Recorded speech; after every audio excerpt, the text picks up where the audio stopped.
সুপ্রিয় শিক্ষার্থীবৃন্দ, সবাইকে আমার ঘরে আমার স্কুলের আজকের ক্লাসে স্বাগত জানাচ্ছি। আমি জিশান ইসলাম।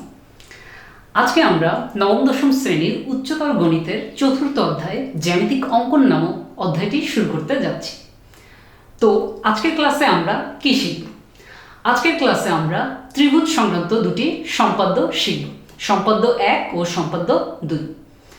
তো এবার মূল আলোচনায় চলে যাই আমরা। জ্যামিতিক অঙ্কন মানে কি? কম্পাস ও রুলার ব্যবহার করে নির্দিষ্ট শর্ত অনুযায়ী যে চিত্র অঙ্কন করা হয় তাই জ্যামিতিক অঙ্কন। উপপাদ্যের বেলায় জ্যামিতিক চিত্রটি যথাযথ হওয়া কিন্তু খুব জরুরি নয়, কিন্তু সম্পাদ্যের বেলায় জ্যামিতিক চিত্রটি যথাযথ হওয়া খুবই জরুরি। তো এই জ্যামিতিক অঙ্কন এই অধ্যায়টির শেষে শিক্ষার্থীরা প্রদত্ত তথ্য উপাত্ত থেকে কিভাবে ত্রিভুজ ও বৃত্ত আঁকতে হবে সেটি পারবে আশা করি, এবং সে আঁকাটা যথাযথ হয়েছে কিনা তাও পরীক্ষা করে নিতে পারবে। তো ত্রিভুজ সংক্রান্ত প্রথম যে সম্পাদ্যটি আমরা শিখব সেটি হচ্ছে সম্পাদ্য 1। সম্পাদ্য 1 আমাদেরকে বলছে ত্রিভুজের ভূমি সংলগ্ন একটি কোণ এবং ত্রিভুজটির উচ্চতা দেওয়া আছে। আমাদেরকে কি করতে হবে? ত্রিভুজটি আঁকতে হবে। তাহলে এইটি কিভাবে আমরা করব? মনে করি কোনো ত্রিভুজের ভূমি এ, ত্রিভুজটির উচ্চতা h এবং ভূমি সংলগ্ন কোণ x দেওয়া আছে। আমরা এই তিনটি টার্ম থেকে ত্রিভুজটি আঁকার চেষ্টা করব। এবার চলে যাই আমরা অঙ্কনের বিবরণে। আমরা দেখব যে কিভাবে ধাপে ধাপে সম্পাদ্যটি আমরা এই যে ত্রিভুজটি আমরা আঁকতে পারবো। তো প্রথম ধাপে আমরা কি করব? যে কোনো একটা রশ্মি নিব, আমরা মনে করলাম বিডি। তারপর কি করব? এই বিডি থেকে ওই যে আমাদের ত্রিভুজের ভূমি ছিল এ, দেওয়া ছিল ভূমি এ, সেই ভূমি এর সমান করে আমরা কি করব? বিসি একটা অংশ কেটে নিব। তাহলে আমরা কি করব? বিডি থেকে বিসি, যেটা কিনা হচ্ছে ভূমি এর সমান, সেই অংশটি কেটে নিব। তো এটা হচ্ছে আমরা প্রথম ধাপে কি করব। তারপর দ্বিতীয় ধাপে আমরা কি করব? দ্বিতীয় ধাপে আমরা এই যে বিসি যে রেখাটি, এই যে বিসি রেখাংশটি বা বিডি রেখা যাই বলি, সেটার যে বি বিন্দুতে আমরা একটা লম্ব অঙ্কন করব। বি বিন্দুতে নিশ্চয়ই তোমরা সবাই জানো কিভাবে লম্ব অঙ্কন করতে হয়। জাস্ট বৃত্তচাপ নিয়ে আমরা কি খুব ইজিলি বি বিন্দুতে কি করতে পারবো? লম্ব অঙ্কন করতে পারবো।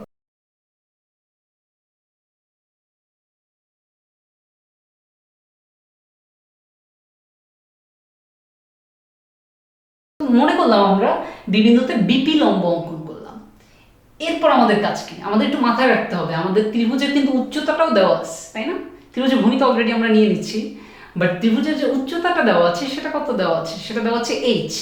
তবে এই যে লম্বটা রাখলাম, এই লম্বটা থেকে যদি আমি h এর সমান করে এই বিপি রেখা থেকে আমি যদি বিএম অংশটা কেটে নিই, আমি যদি বিপি থেকে বিএম সমান h অংশটা কেটে নিই, তাহলে কিন্তু আমার ত্রিভুজের উচ্চতাটাও বসিয়ে ফেললাম।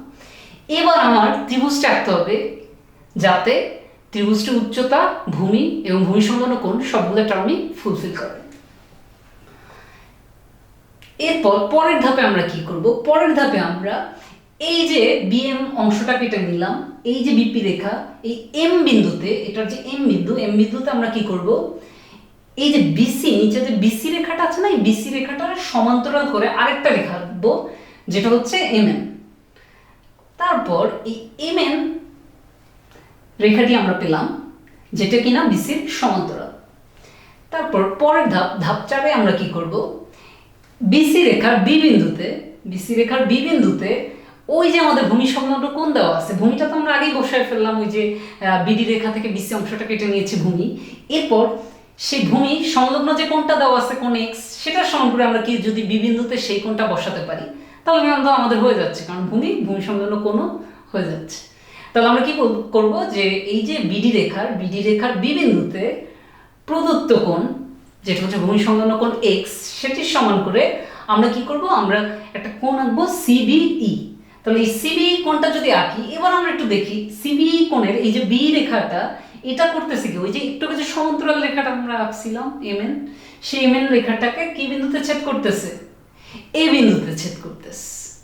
তাহলে এটা যদি এ বিন্দুতে ছেদ করে, তার পরের ধাপে আমরা যদি জাস্ট ফাইনালি কি করি? এ আর সিটা যোগ করে দেই, তাহলেই কিন্তু আমরা এবিসি আমাদের উদ্দিষ্ট ত্রিভুজটি পেয়ে যাচ্ছি। এবার তোমাদের মনে প্রশ্ন আসতে পারে, আমরা যে ত্রিভুজটি আঁকলাম, ত্রিভুজটি আঁকাটা ঠিক হলো কিনা? তো এবার একটু চেক করে দেখা যাক যে আসলে ত্রিভুজটি আমরা যেটা আঁকলাম আমাদের এবিসি ত্রিভুজ সেটাই আমাদের উদ্দিষ্ট ত্রিভুজ কিনা।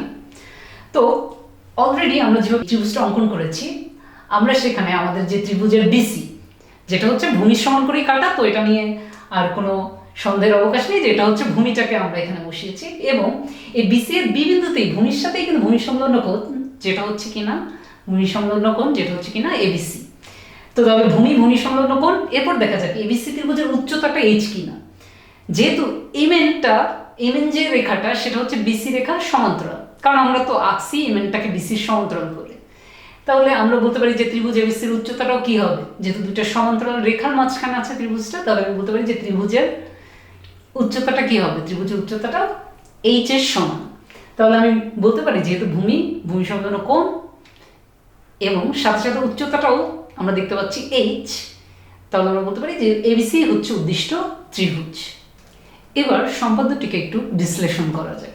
যেহেতু ভূমি এবং ভূমি সংলগ্ন কোণ দেওয়া ছিল আমাদের, তো আমরা কি করব, যে কোনো একটা রেখা থেকে ভূমির সমান করে একটা অংশ কাটবো এবং তারপর ওই রেখার এক প্রান্ত বিন্দুতে ভূমি সংলগ্ন কোণটি বসিয়ে দেব।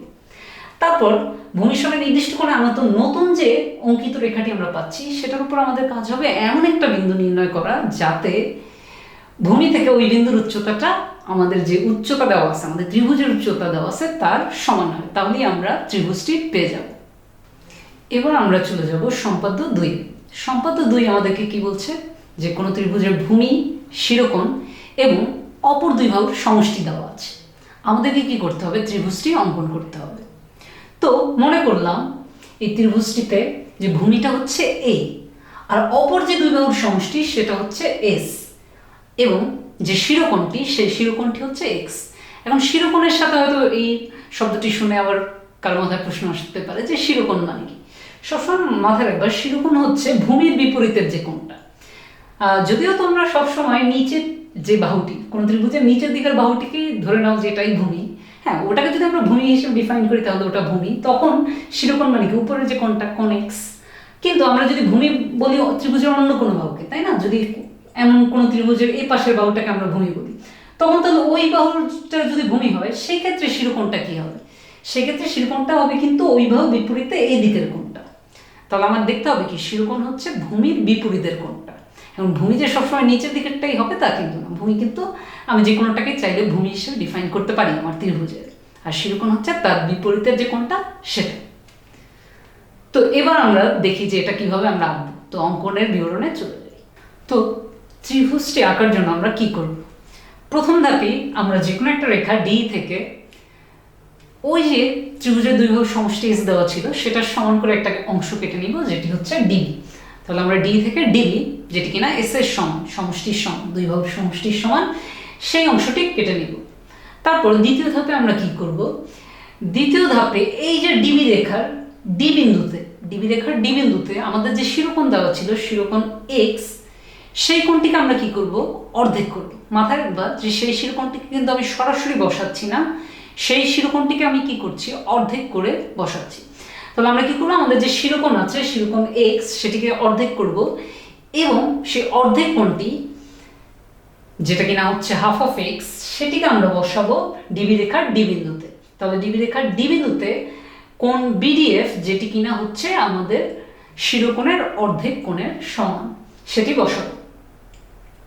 এখন কেন অর্ধেক কোণ বসাচ্ছি এটাও তোমরা একটু পরেই বুঝতে পারবে।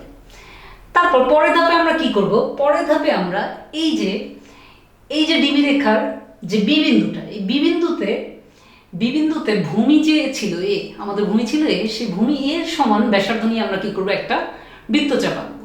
তাহলে এই যে বৃত্তচাপটা আমরা আঁকবো, এই বৃত্তচাপটা আমরা দেখতে পাচ্ছি কি এই বৃত্তচাপটি ডিএফ রেখাকে দুটো বিন্দুতে ছেদ করে। ধরে নিলাম বিন্দু দুটির একটি হচ্ছে সি আর একটি হচ্ছে সি প্রাইম। তাহলে এর পরের কাজ কি হবে, আমাদের ওই যে বি বিন্দুটির সাথে আমরা সি বি আর সি যোগ করে দিব এবং বি আর সি প্রাইম যোগ করে দিব। তারপর চতুর্থ ধাপে এবং সর্বশেষ ধাপে আমরা কি করব, সর্বশেষ ধাপে আমরা জাস্ট সি আর সি প্রাইম বিন্দুতে ওই যে আমাদের বিডিএফ যে কোণটা যেটি কিনা শিরোকোণের অর্ধেক কোণের সমান, সেটির সমান করে ডিসিএ কোণ আঁকবো। এটা কোন বিন্দুতে, এটা হচ্ছে সি বিন্দু হয়ে যাবে, যে ডি সি এ কোণটি আঁকবো। সেই মতে আমরা সি প্রাইম বিন্দুতে কি করব, সি প্রাইম বিন্দুতে আমরা আরো একটি কোণ আঁকবো, যেটিও হচ্ছে কিনা আমাদের ওই শিরোকোণের অর্ধেক কোণের সমান, তার মানে যেটিও হচ্ছে বিডিএফ এর সমান। তবে সেই কোণটি হবে কি, সেই কোণটি হবে ডি সি প্রাইম এ প্রাইম। তো এই যে দুটো কোণ আঁকলাম, এই দুটো কোণের যে দুটো রেখা সি এ আর সি প্রাইম এ প্রাইম, এই দুটি রেখা আমরা দেখতে পাচ্ছি, এই দুটি রেখা বিডি রেখাকে এ আর এ প্রাইম বিন্দুতে ছেদ করে। তাহলে এরপর কিন্তু আমাদের কাজ শেষ। আর একটা আনন্দের বিষয় হচ্ছে আমরা এখানে একটাও না, আমরা দুটো ত্রিভুজ পেয়ে গেছি আমাদের প্রদত্ত শর্ত অনুযায়ী। তবে এখানে একটু খেয়াল করে দেখো, এখানে দুটো ত্রিভুজ, একটি হচ্ছে এ বি সি আর একটি হচ্ছে এ প্রাইম বি সি প্রাইম। তো দুটো ত্রিভুজই হচ্ছে আমাদের উদ্দিষ্ট ত্রিভুজ। এখন তোমাদের মনে প্রশ্ন থাকতে পারে যে কেন আমরা এক্স কোণ বা আমাদের যে শিরোকোণ সেটির অর্ধেকটা নিয়েছিলাম। সেটির অর্ধেকটা নেওয়ার যে কারণ সেটা হচ্ছে, নিশ্চয়ই তোমরা উপপাদ্যে পড়ে এসেছো যে কোনো ত্রিভুজের যে কোনো দুটি অন্তঃস্থ কোণের সমষ্টি, যে কোনো দুটি অন্তঃস্থ কোণের সমষ্টি তৃতীয় যে কোণটি, ত্রিভুজের যে তৃতীয় কোণটি তার বহিস্থ কোণের সমান। ত্রিভুজের যে কোনো দুটি অন্তঃস্থ কোণের সমষ্টি তার অপর কোণটির যে বহিস্থ কোণ তার সমান। তবে এই ক্ষেত্রে আমরা যদি এই যেমন যে কোনো একটা জায়গায় যদি চিন্তা করি, আমাদের এই যে দুটো কোণ আছে, এই এডিসি, এই যে ত্রিভুজ, এখানে চিন্তা করে দেখি এই কোণটা আর এই কোণটা, মানে এডিসি কোণ আর এসিডি কোণ, এই দুটো কোণই যদি হয় আমাদের হাফ কোণ এক্স, মানে আমাদের শিরোকোণের অর্ধেক, তাহলে আমাদের এর যে বহিস্থ দিকে কিন্তু আমরা যে কোণটা পাচ্ছি সেটা কিন্তু আমাদের ওই দুটো কোণের সমষ্টির সমান হয়ে যাচ্ছে। তাহলে হাফ কোণ এক্স প্লাস হাফ কোণ এক্স ইকুয়ালস টু কত হবে, কোণ এক্স এর সমান। এই পাশের যে কোণটা এটা কিন্তু আমরা পাচ্ছি কোণ এক্স এর সমান। এবার একটু তাকায় দেখো, এবার যে এই কোণটা এটা কিন্তু আমাদের ভূমি যে এ, সেই ভূমি এ এর বিপরীতেই আছে কিন্তু, তাই না? এই যে কোণটা, দুটো দিকেই তাকায় দেখো যে আমাদের যে শিরোকোণ এক্স সেটা কিন্তু ভূমি এ এর বিপরীতেই আছে। তাহলে ভূমি এটাও ঠিক আছে যেমন, এবং সাথে সাথে শিরোকোণও পাচ্ছি যেটা কিনা ভূমির বিপরীতেই আছে। এবং সাথে সাথে আমরা একটু পর প্রমাণ করে দেখবো যে আসলে সম্পদ্যটি পুরোপুরি যথার্থ হয়েছে কিনা। কারণ আমাদের যে টার্ম ছিল যে ত্রিভুজের ভূমি শিরোকোণ অপর বাহু দেওয়ার সমষ্টি দেয়া থাকলে কিভাবে ত্রিভুজ আঁকতে হয়, তো আমরা দেখবো যে আসলে আমরা ঠিকঠাকভাবে আঁকতে পারলাম কিনা, সেটারও প্রমাণের মাধ্যমে যথাযথভাবে দেখাবো। তো এবার আমরা প্রমাণ করবো যে এবিসি আর এ প্রাইম বি সি প্রাইম এই দুটো ত্রিভুজই যে আমাদের উদ্দিষ্ট ত্রিভুজ সেটি আমরা প্রমাণ করে দেখাবো। যেহেতু এসিডি আর এ প্রাইম সি প্রাইম ডি এই দুটো কোণ, এসিডি কোণ আর এ প্রাইম সি প্রাইম ডি কোণ, এই দুটো কোণ কিন্তু আমার কোণ এক্স এর অর্ধেকের সমান বা শিরোকোণের অর্ধেকের সমান, কারণ আমরা এই দুটোকে শিরোকোণের অর্ধেকের সমান করে এঁকেছি। তাহলে আমরা বলতে পারি যে এই ক্ষেত্রে যেহেতু এসিডি, কোণ এসিডি আর কোণ এ প্রাইম সি প্রাইম ডি দুটোই কোণ এডিসি বা শিরোকোণের অর্ধেক বা হাফ কোণ এক্স এর সমান, যেহেতু আমরা এভাবেই এঁকেছি। এবার প্রথমে যেহেতু দুটো ত্রিভুজ, প্রথমে দেখা যাক যে ত্রিভুজ এবিসি যে উদ্দিষ্ট ত্রিভুজ সেটি আমরা প্রমাণ করতে পারি কিনা। তো ত্রিভুজ এবিসির দিকে যদি আমরা তাকাই, ত্রিভুজ এবিসিতে আমরা দেখতে পাচ্ছি যে বিসি যেটা হচ্ছে কিনা আমাদের ভূমি, এবং সেটা তো এর সমান করে বৃত্তচাপটি নেওয়া হয়েছিল, তো বিসি ইকুয়ালস টু এ, তাহলে আমরা ভূমি পেলাম। তাহলে এবার আমাদেরকে দেখাতে হবে ভূমির বিপরীতে, মানে ভূমির বিপরীতের যে কোণটা ভূমি বিসি, এটা বিপরীত কোণ মানে কি বিএসি, তাহলে এটা হতে হবে কি শিরোকোণ এক্স এর সমান। তো এটা যদি শিরোকোণ এক্স এর সমান হতে হয় তো এটা আমরা দেখাতে পারি কিনা। তো বিএসসি কে আমি চাইলে বলতে পারি কিনা, যেহেতু এইখানে আরেকটা ত্রিভুজ যে আছে এ ডি সি ত্রিভুজ, এই ত্রিভুজের সি আর ডি বিন্দুতে যে দুটি অন্তঃস্থ কোণ আমরা দেখতে পাচ্ছি, একটি হচ্ছে ডি বিন্দুর কোণটি হচ্ছে এডিসি আর সি বিন্দুর কোণটি হচ্ছে এসিডি, এই দুটি অন্তঃস্থ কোণের সমষ্টি অবশ্যই এই ত্রিভুজের অন্য যে একটা বিন্দু আছে এ, সেই এ বিন্দুতে যে বহিস্থ কোণ সেই বহিস্থ কোণের সমান হবে। তাহলে আমরা বলতে পারি যে এসিডি প্লাস কোণ এসিডি প্লাস কোণ এডিসি এই দুটোর যে সমষ্টি এটা হবে কি কোণ বিএসির সমান। কারণ কি এটা এ বিন্দুতে বহিস্থ কোণ, তাহলে আমরা বলতে পারি যে বিএসি ইকুয়ালস টু কোণ এডিসি প্লাস কোণ এসিডি। এবার এডিসি আর এসিডি এই দুটো কোণই কিন্তু কোণ এক্স এর অর্ধেকের সমান। তো এই যেহেতু আমরা এইভাবে লিখেছি, তো দুটোই যদি হাফ কোণ এক্স প্লাস হাফ কোণ এক্স, তাহলে দুটোর সমষ্টিটা কি হচ্ছে কোণ এক্স। তাহলে আমরা দেখতে পাচ্ছি যে বিএসি কোণটা আমরা কত পাচ্ছি কোণ এক্স। তাহলে আমরা ত্রিভুজের ভূমি এ এবং ভূমির বিপরীতে শিরোকোণ এক্স দুটোই পেয়ে যাচ্ছি। এবার আমাদের দেখাতে হবে ভূমিবাদে অপর যে দুইটি বাহু আছে, যেমন ভূমিটা এবিসি ত্রিভুজের জন্য ভূমিটা তো যেহেতু আমরা ভূমি সমকরের চাপটা নিয়েছি বিসি, তো বিসিটা যেহেতু ভূমি, অপর যে দুটি বাহু সেটি হচ্ছে এসি আর এবি। তবে আমাদের দেখাতে হবে যে এই দুটি সমষ্টিও আমার কি হতে হবে, এস হতে হবে। এবার এটা যদি আমরা দেখাতে চাই, আমরা এসি প্লাস এবি, এটা আমাদের দেখাতে হবে কি এটা এস হয় কিনা সেটা আমাদেরকে দেখাতে হবে। এবার একটা জিনিস চিন্তা করে দেখো, এই যে এ পাশের যে ত্রিভুজটি আছে এস ডিসি ত্রিভুজ বা এসিডি ত্রিভুজ যাই বলি, এই ত্রিভুজটির যেহেতু এডিসি কোণ আর এসিডি কোণ দুটোই হাফ কোণ এক্স, তো তাহলে আমরা কি জানি যে যদি কোনো ত্রিভুজের দুটি বিপরীত কোণ সমান হয় তাহলে ওই কোণের বিপরীত বাহু দুটো সমান হবে। তাহলে এডিসি কোণের বিপরীত বাহু কি এসি, আবার এসিডি কোণের বিপরীত বাহু কি এডি, তাহলে আমরা বলতে পারি এসি আর এডিও সমান হতে বাধ্য। এবার আমরা যেখানে ছিলাম আমাদের দেখাতে হবে এসি আর বি এর সমষ্টি, মানে আমাদের যে এবিসি ত্রিভুজের ভূমি বিসি বাদে বাকি যে দুটি বাহু আছে এই দুটির সমষ্টি আমাদেরকে কি দেখাতে হবে, এস দেখাতে হবে। এবার যেহেতু অলরেডি আমরা দেখিয়ে ফেলেছি যে এসি ইকুয়ালস টু এডি, তাহলে এসি ইকুয়ালস টু যদি এডি হয় তাহলে এসি প্লাস এবির জায়গায় আমি এসির জায়গায় কি বসিয়ে দিতে পারি, এডি বসিয়ে দিতে পারি। তো এসির জায়গায় যদি এডি বসিয়ে দেই তাহলে আমরা এসি প্লাস এবি কে কি লিখতে পারি, এডি প্লাস এবি, এসির জায়গায় জাস্ট এডি বসিয়ে দিলাম। এবার দেখো এডি যোগ এবি তার মানে কি ডিবি, তো ডিবি মানে কি, ডিবি কিন্তু এস, কারণ ফার্স্ট স্টেপে আমাদের যে প্রথম ধাপ সেখানে আমরা কি করেছিলাম ডি রেখা থেকে ডিবি এস এর সমান করে বা ওই যে দুই বাহুর সমষ্টি যেটা দেওয়া ছিল সেটা সমান করে চাপ নিয়ে নিয়েছিলাম, তাহলে ডিবি তো সমান এস। তাহলে এবার আমরা দেখতে পাচ্ছি এবিসি ত্রিভুজের ভূমি বিসি যেটা কিনা এর সমান, ভূমির বিপরীতে শিরোকোণটা যেটা কিনা কোণ বিএসি সেটা হচ্ছে আমাদের শিরোকোণ এক্স এর সমান, এবং ভূমিবাদে যে অপর দুই বাহু এসি আর এবি সে দুটোর সমষ্টি আমরা দেখে ফেললাম এস। তাহলে আমরা বলতে পারি যে এবিসি আমাদের এই ক্ষেত্রে উদ্দিষ্ট ত্রিভুজ। এবার আমরা পরের ত্রিভুজটা প্রমাণ করবো যে সেটি আমাদের উদ্দিষ্ট ত্রিভুজ। সে ত্রিভুজটা কোনটি, সেটা হচ্ছে এ প্রাইম বি সি প্রাইম। এ প্রাইম বি সি প্রাইম এই ত্রিভুজেও আমরা দেখতে পাচ্ছি এই ত্রিভুজে আমাদের যে ভূমিটি সেটি কিন্তু কোনটি, বিসি প্রাইম, যেটি কিনা এ এর সমান। তাহলে এটার যদি ভূমি হয় বিসি প্রাইম তাহলে কোণ B A prime C prime এটাকে শিরোকোণ এক্স এর সমান হতে হবে, যেহেতু এটা ভূমির বিপরীতে আছে এই ত্রিভুজের জন্য।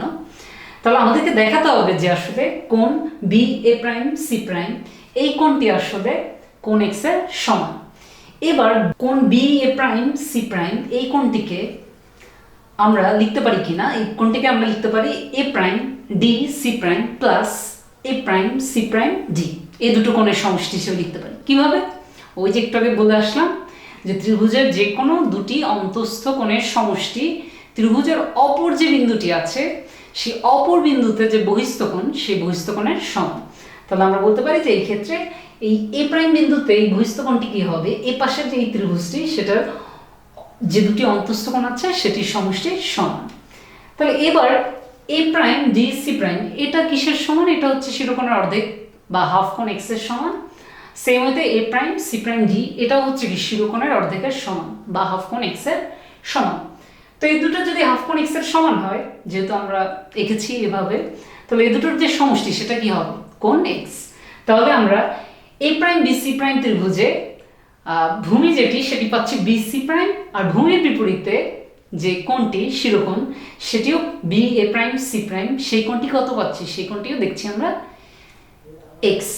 এবার আমাদের জাস্ট আরেকটা কাজ বাকি, ওই যে ভূমিবাদে বাকি যে দুটো বাহু আছে এই ত্রিভুজের জন্য সেটিকে, একটা হচ্ছে এ প্রাইম সি প্রাইম আর একটা কি এ প্রাইম বি, এই দুটোর সমষ্টি তাহলে কি হতে হবে, এস এর সমান। তো এবার আমাদেরকে দেখাতে হবে যে এ prime C prime plus A prime B এটার সমষ্টিটা এস দেখাতে হবে। দেখা যাক আমরা পারি কিনা। এই যে এ পাশের যে ত্রিভুজটি আছে A prime D C prime, এই ত্রিভুজে আমরা যেহেতু দেখছি যে এই ত্রিভুজে A prime D C prime এই কোণটি এবং A prime C prime D এ দুটো কোণ সমান।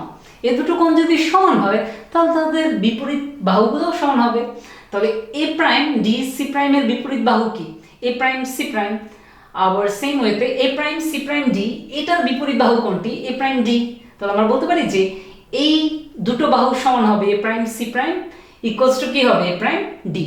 তো এই দুটো যদি সমান হয়, আমরা যেখানে ছিলাম আমরা যেটা দেখাতে চাচ্ছিলাম সেটা হচ্ছে এ prime C prime plus A prime B, এটা ইকুয়ালস টু এস দেখাতে চেয়েছিলাম।